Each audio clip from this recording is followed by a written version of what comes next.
of families. Healthy families make healthy societies. I'm Randy. And I'm Lesli. We're diving deep into the powerful insights of Dr. Randy's groundbreaking book, The Family Legacy: Shaping Culture from the Inside Out. Hear inspiring stories and strategies to transform your family.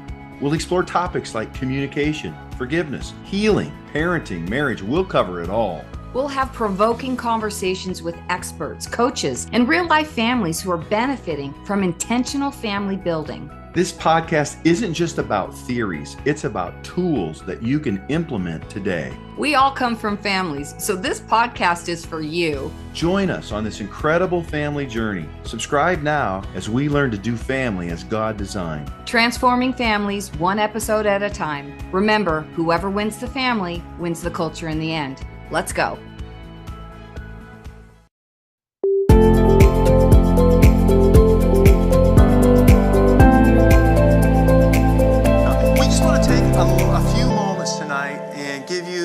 A little overview of who we are and why we're here, and then we're going to lay some foundation around family. What are we really up to? What's the problem? Have you noticed there's a problem with families today? I mean, not our families, but families out there, right? It's evidenced by our culture, because families create culture. I'll show you how. Families create culture. As goes the family, so goes the culture. Yes. And it's not theory, it's not hyperbole, it's fact, it's history, it's research. The demise of the family brings the fall of the culture. For every major civilization, I studied them and write about it in the book. So there is a problem, but thank God there's a solution. There's an original design that a perfect, all-knowing God created something. And we just believe that. Honey, you want to share with them just some of our core beliefs? Yeah, we believe we are created from love for love. That God is love, that He created us out of His heart of love for the purpose of love. We believe that everyone, as in everyone, longs for a healthy family. And we also believe that heaven is revealed when we live true to who God says we are. And as we experience God's design for family, that's a real important distinction. As we experience His design for family, culture is transformed. And at Cultural Architects, that's our ministry that we have. We exist to glorify God, but the ministry exists as a commission from God to shape culture from the inside out. Meaning from the change and the transformation of our own hearts in more and more into the likeness of Christ Jesus, that power that happens from us when we're changed changes our families, changes our businesses, changes our communities, indeed changes culture. Our mission is to provide transformational experiences through innovative conferences, training, coaching, and resources. And the picture of, if we could say, you sum all this up, we did 3 days in a room with all the walls filled up with everything that was inside of us, and we boiled it all down with some help from, it was called a prophetic blueprint, and we boiled it all down, and it came down to this: the vision of a healthy family for everyone. Doesn't that just ring true to your heart? What would that even be like? Yes, in our homes, but in our businesses, our cities, in the earth. Oh my goodness. Powerful. Here's a little bit about our story where we came, and so turn that up a little bit. I was at the lowest point in my life. Despite a successful career, my family was struggling. I wanted so much more for my family and my legacy, but I didn't know where to begin. I asked some important questions. How could I heal and restore my family? What legacy would I leave for my children and grandchildren? What will the world miss if we don't fix this? I knew I was not the only one with these questions facing a broken family and a broken legacy. That's when I read this proverb. Wise people are builders. They build families, businesses, and communities. Through intelligence and insight, their enterprises are established and endure. And so I started with the design of family from a biblical worldview and used emotional intelligence and the inside of a coaching framework that I had used in training leaders for years, and I applied them to our family, and we started to heal. We discovered our family identity and purpose. We brought fun and love back to our family, and we began creating an enduring family legacy together. We knew if we could make this work in our family, it would work for other families as well. Our journey is what has become the Family Legacy Shaping Culture from the Inside Out best-selling book and companion workbook. The Family Legacy Shaping Culture from the Inside Out is an Amazon International bestseller in 5 countries. Here's what leaders are saying about Randy's newest book. Sean Bull says, Randy Bixby is offering a full tool set that is so complete that I think it needs to become a new handbook for families, counselors, and pastoral care providers. I haven't seen another book quite like this. Dr. Lance Wallnow says, like few others, Randy has the unique ability to put his finger on the exact issue and what it takes to create lasting change. The Family Legacy Shaping Culture from the Inside Out is his greatest work, his magnum opus, a must-read. Virginia Dixon says, inspiring, practical, and compelling, an indispensable resource for such a time as this. The book and companion workbook are the foundation of all our work we are doing with families to help them intentionally live and leave a meaningful legacy. 6 protocols with more than 60 exercises and tools, and a workbook with step-by-step instructions on how to do family, how to carry out each and every protocol. At Cultural Architects, we equip families by delivering the content of the book in a variety of training options, from the do-it-yourself individual family with the support of a family coach or an e-course, to a family legacy conference and small group training for churches. From a family legacy school and camp for many families at once, to an unforgettable family legacy encounter where our family leads one family for one weekend in one life and legacy changing experience. We at Cultural Architects are committed to helping families and shaping culture. There we go. This was the scripture. This was it. I tell you, our story isn't one that, we had it all right. We figured it all out. We just knew what to do. That is totally not our story. We'll tell you a little bit more of the detail about that later. But it is about the goodness of God. And it is about taking a disaster, a wreck, and saying, instead of saying, I give up or I blame somebody else, it's like saying, God, what can you do with this? We're not leaning away. We're leaning in. And it was almost 5 years ago now that God said, I was 30-year ministry guy and about ready to just take my foot off the gas was my language with God. I love you. I'm never leaving you, but I don't know if I can do this anymore. And he said, just love your family. And the next day, I woke up literally and started seeing how we could take a lot of the training that we were doing for leaders and apply them to not just families out there, but our family. In this scripture, Proverbs 24:3 out of the Passion, jumped out. We had Kara painted this on our kitchen ceiling, like on the part of the wall that's above the kitchen table. Wise people are builders. They build families, businesses, and communities. And through intelligence and insight, their enterprises are established and endure. We have grabbed a hold of that and said, we believe it, now what? Like you were saying, Pastor Mitch, like, okay, I know this is true. And what do we do? How do we do it different? And of course, the book, workbook, and e-course is the core of what we're now calling the Family Reformation Project, which you'll hear more about. Before we get into the problem and the solution, I want Leslie to read a book. Many of you have just gotten the book, right? How many of you have not read the book yet? Probably most of you? Yeah. Okay, this is one of the stories out of the book, right out of the prologue, I believe it is. If you would, just start us off with that. Guys ready for story time? Remember doing that when we were little? This is a tale of 2 families. This amazing story of 2 families spanned several generations. Both traced their lineage back to 2 men who lived in colonial America. One called himself Jukes, but his name isn't so important. He was constantly coming up with a new alias to stay a step ahead of the law. Jukes was, according to his neighbors, a shiftless, lazy no-account. The little that he managed to scrape together was mostly gained by his marginal skills as a petty thief. However, Mr. Jukes was never clever enough to outwit the local sheriff. He was constantly in and out of jail. His wife was a woman of low morals who spent too much time in a drunken stupor. At the turn of the 20th century, a series of sociologists managed to uncover 1,200 descendants in the Jukes family tree. Some 300 were professional beggars. More than 100 were convicted criminals.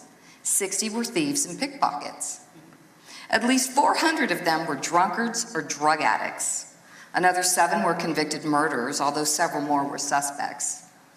More than 50 of them spent time in mental institutions. Of the 1,200 descendants discovered by educators, only 20 had ever learned a trade. Half who did learn their trade in prison. Fewer than 200 of Jukes' descendants finished high school, and none attended college. The Jukes family record was one of pauperism, prison, imbecility, insanity, prostitution, panhandling, drunkenness, and drug abuse. One sociologist also studied the family tree of a colonial contemporary of Jukes. He was a preacher, and his father and grandfather. Scholars say that he was the greatest theologian and philosopher ever produced by America. His dynamic preaching sparked a great spiritual awakening that birthed the American Revolution. Maybe you remember the third president of Princeton, the Reverend Jonathan Edwards, and his famous sermon, Sinners in the Hands of an Angry God. But you may not have ever shaken his family tree to see what fell out. A total of 400 descendants have been traced to Jonathan Edwards and his wife, Sarah. Among them was a U.S. vice president, 3 U.S. senators, 3 governors, 3 mayors, 13 college and university presidents, and 30 judges. Around 65 of Edwards' progeny were college professors. Another 100 were ministers, missionaries, or seminary professors. 80 were public office holders. In his family tree, there were 100 lawyers and 60 medical doctors. Several descendants had written books, published newspapers, or been editors of journals. Until the beginning of the 20th century, every major industry in America had as its founder or promoter an offspring of Jonathan and Sarah Edwards. Most families are a bag of success and failures. Few are as dismal as Jukes' descendants or as stellar as Edwards' progeny. But the contrast cannot be missed. The lesson cannot be missed. Parents have a profound impact on their world for generations to come. The story of 2 families shouts a message. Are you tired of feeling disconnected from your spouse or children? Do you want to create a home filled with love, joy, and purpose? In this fast-paced, crazy world, it's easy to lose sight of what truly matters, your family. The Family School is here to guide you on this incredible journey based on Dr. Randall Bixby's best-selling book, The Family Legacy: Shaping Culture from the Inside Out. The Family School provided us with the tools and strategies to build a healthy family culture. It's amazing to experience the transformation. The Family School is a game changer. Our communication has improved, along with our ability to forgive and stay connected. We now have a blueprint to raise our son and teach him how to lead his own family one day. The support and community at the Family School are incredible. We're not alone in this journey. Family School has impacted our family relationally by transforming how we interact with each other, improving our communication skills to create a safe environment for everyone to be open and fully themselves. At the Family School, you'll discover biblical strategies, practical tools, and a supportive community that will empower your family to thrive. Enroll in the Family School today and embark on a life-changing adventure. Through interactive classes, personalized coaching, and transformative resources, you'll learn practical techniques to heal, grow, and thrive as you build your family in God's design. Visit our website at www.thefamilyreformationproject.com. Start shaping your family's legacy now. Join the Family School today. Learn to do family by design. Isn't that a powerful story? True story, right? What we do matters. What we do as parents, what we do with our kids matters for generations. And what would the research, what would a story like this, a tale written about you, sound like? And think about it, in 100 years. The choices you make, the revelations you get this weekend, and as you're at home or you're doing this with us there, and as I know this church is going on, with some small groups, several weeks where they're going to lead families and diving into really working through a lot of this. We have a 24-week curriculum that goes with this to really get it ingrained and learn some new practices. Those choices are going to write that tale for you, for your kids and mine. It isn't wise to just think, well, it'll all turn out. It'll pan out, I hope. No, there's some intentionality. There's some self-control and some discipline and some choices. Say choices. There's choices that we each can make that have consequences. All of our choices have consequences. But there's some benefits to some good choices that I believe, because you're here, because you're committed to your family and growing, that you're going to see yourself making some new choices, and the benefits are going to far outweigh the costs. So let me just ask you, how many of you would agree with a raised hand, there's a problem in families today? And I mean, that's a big general statement, but at least in this country, let's go with that much. In America, there's a problem with family, right? What's the problem? That there's lots of problems. Okay? What's the problem? Absent parents. Fatherlessness. I know Leslie's in the middle of a book on motherlessness. Something really overlooked, but something equally, devastating. What else? What's the problem? Selfishness. What's that? Being selfish. Being selfish. Okay. What else? Godlessness. What else? No discipline. Priorities. Keep them coming. Say again? People give up too easy. What was the other one? Social media. Well, this is an easy fix then, right? I mean, we got... No, at the surface, it appears very complex, very multifaceted. It's everywhere, right? We just started scratching the surface, haven't we? If there's a problem in families, the fruit is what we're talking about, most of it. This is the fruit that we've been discussing. And there's a lot more where that came from, right? But what about the root problem underneath the fruit, right? Is that real complex? Maybe, maybe not. It's a good question, though, because if we could lay an axe to the root, if we could figure out what is the real problem, we could solve it, or at least have a lot better chance of it. So, what is the problem? G.K. Chesterton said this: it isn't that they cannot find a solution, it's that they cannot see the problem. Naito Khan said, if you're unable to understand the cause of a problem, it's impossible to solve it. How much of our parenting and life is spent trying to fix the wrong problem? I want to change your behavior, and so that's the problem. Behavior's not the problem, most of the time. It's what's causing the behavior. It's the thinking underneath the behavior. It's the fear, the rejection, the whatever's deep down in the heart that is demanding to be satisfied. As we believe in our heart, or think in our heart, Proverbs 23:7 says, so are we. That's the problem. And specific thoughts of the heart is the problem. I want to spend the next few minutes talking to you about the problem. I'm not going to wax eloquent on the problem because we got too many solutions to step into.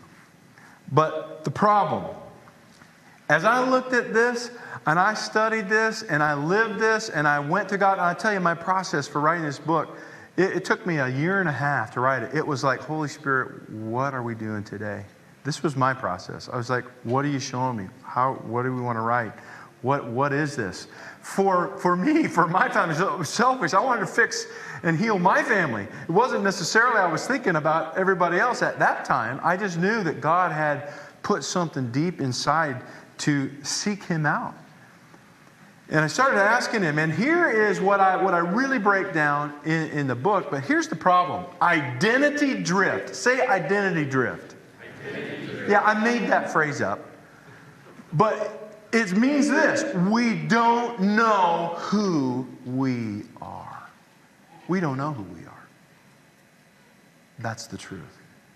And we have drifted. You think of drifting, you think of a boat with an anchor, and the anchor's not holding, and it's just whatever the wind goes, the boat goes. It's just adrift. That's what's happening. It's not necessarily a sudden jolt or a run, but it's just drifting farther and farther and farther away from a safe harbor. Identity drift. We don't know who we are. Coupled with the failure to self-govern well. The failure to self-govern. I'm not talking humanistic selfishness. I am talking, how do we show up the way God designed us to govern ourselves and everything else that He entrusted to us to govern in Genesis 1. We have failed primarily on how to govern. Adam and Eve started out in the garden, right? That by changing their agreement, by changing what they believed at a heart level, the fall. I mean, that's what happened, right? Yes, it was rebellion or disobedience, but it was really, they agreed with an enemy who was accusing God of being something He wasn't. He's not good. He's holding back. You got to do this other thing. You got to be like Him, but do it this way. You got to get His will your way. Not His will His way. You got to get His will your way. And then worse yet is your will your way, right? That's even down farther. But His will His way. And so what happened was the enemy accuses God's identity. He's not that good. And then he accuses Adam and Eve's identity. You're not enough.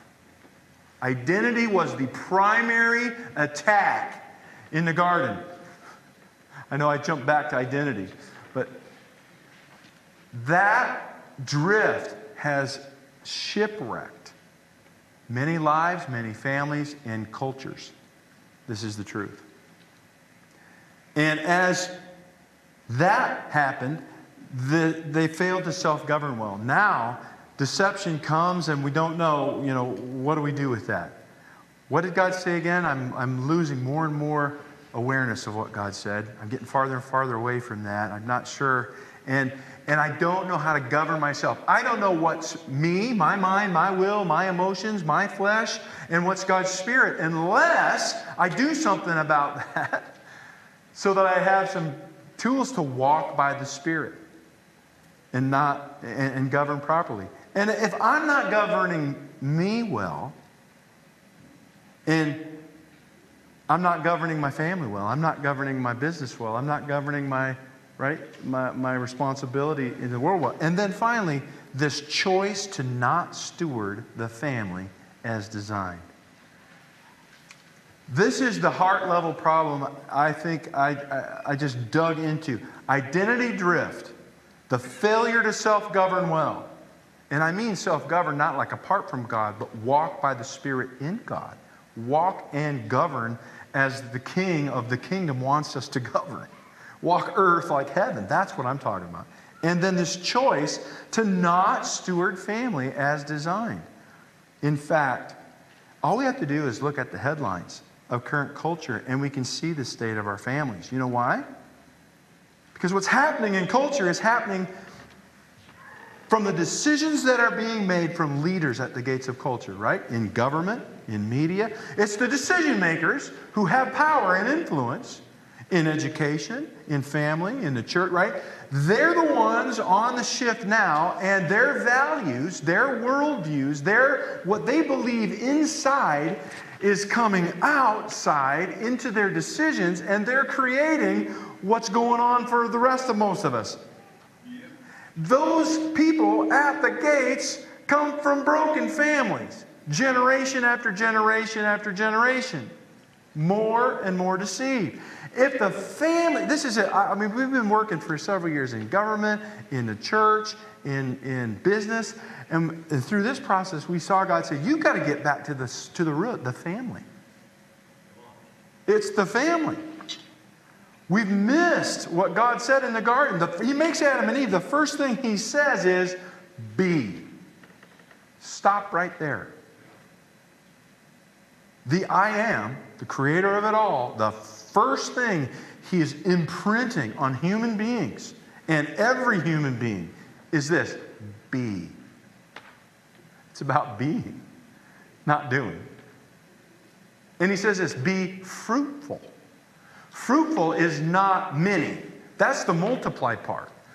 Multiply means have many kids, fill the earth. But be fruitful follows His pattern of creation. Every seed was created, every plant was created as a seed-bearing plant so that it would reproduce fruit after its own kind. So just like the way it was created, it was to perpetuate itself through eternity in creation, in the earth, after its own fruitful. And the same thing was Adam and Eve. Be fruitful. The seed that's in you, get this, this is a revelation. The seed that I put in you, I breathed in you, my spirit in you. The spirit of wisdom and counsel and might. The spirit of revelation and knowledge and understanding. Love, joy, peace, patience, gentleness, the fruit of the Spirit. Kindness, meekness, faith, self-control. I probably missed some. That, God's character and nature that He breathed into us.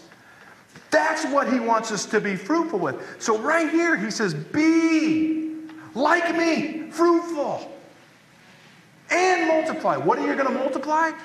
Me. Multiply my character inside of you, my breath inside of you. This is important. This is real legacy. The bridges, the named stadiums, the wealth transfer, that's all fruit. And it's important. But it's not legacy. Legacy is the character and nature of God Himself that we pass on generation to generation. Do you see it? Be fruitful, kids. Be like me. Be fruitful. Multiply. So right there He's giving, there's marriage, there's family created right there. Be like me, fruitful and multiply. Family's created. He gives the responsibility of that fruitfulness, passing on to the next generation the character of God, the legacy. To us, there's education. And the next phrase He says, and church, right there. There's education and church. Take my image that's in you and multiply it. Be fruitful with it. There's the family. There's church. There's education. And the next phrase He says, govern the earth, right? Rule the earth and subdue it. There's government. All of it out of the family. All of it out of being like Him. All of it. That's design. When we've gotten away from design, we don't know who we are. We don't govern ourselves that way. We don't steward the family as He designed it. What happens is what we have. We have generations of brokenness that take brokenness upon brokenness and find their way into what I call the gates of culture, the decision-making centers of culture, and they make decisions that are consistent with their character, their nature, what's inside of them. And we got what we got. Right? The fall of civilizations comes from the fall of families first. And the fall of families comes through the fall of the one. Original design says something very different. That is the problem in a very short period of time. That. All the choices that we make to not do it the way He designed. All the choices that we make to give education away to the government to our kids. And I'm not saying you got to homeschool. I'm just saying listen to the thinking based on the design. Okay? Let's give, in fact, families can't handle families. We need to have the church do the parenting and the creating of the character and nature of God in our kids. That's the church's job. Well, yes. And the church is to make healthy families as designed so that families can step in and be families as God designed. So that God's character and nature gets down through the families, and the families then come together as the family of God, and we're powerful as we go out from here in our families, in our businesses, in our communities, and to the gates of culture and make decisions. This is an inside-out problem and solution. It always has been by God's design. What's in you will come out of you. Look what's out here, that's what's in here. Simple. The simple math, I call it. Now, to govern, the failure to self-govern well, that is essentially how do we direct the flow of our lives? The flow of the good, the bad, the God, the ugly. That's governing, right? Governing is what Jesus was talking about in Matthew 16. I have the keys of the kingdom. Whatever you bind on earth will be bound in heaven. Whatever you loose on earth. That's stopping the flow of evil, darkness, things that disagree with God, and opening the flow of God's kingdom, God's thinking, God's ways, His will, His way. We are the ones with the governing power in the earth. That's us. Starting with our families, but everything that we're entrusted with from there in business or whatever we do with our lives, that entrustment to us is all rooted in govern with that. Direct the flow of heaven on earth in that place. That's the design. We've gotten away from that. Finally, this choice to not steward the family as designed. Think about this. In the beginning, before time, there was a family. Father, Son, Holy Spirit, family. One. All the same character, nature, three different expressions. Hard to comprehend, but true, right? In time, God decides, I have something to do here in time. The whole plan, what does He do things in time with? Family. Right in the garden, He creates a family, and He puts the governance of the earth in charge of the family by design. And then guess what? When this period of time is over, what's going to happen? Family. We're going to be a family eternal. From family, in family, to family. This is the primary revelation of God to humanity. A family. A father. Think it's important? I know you do, or you wouldn't be here.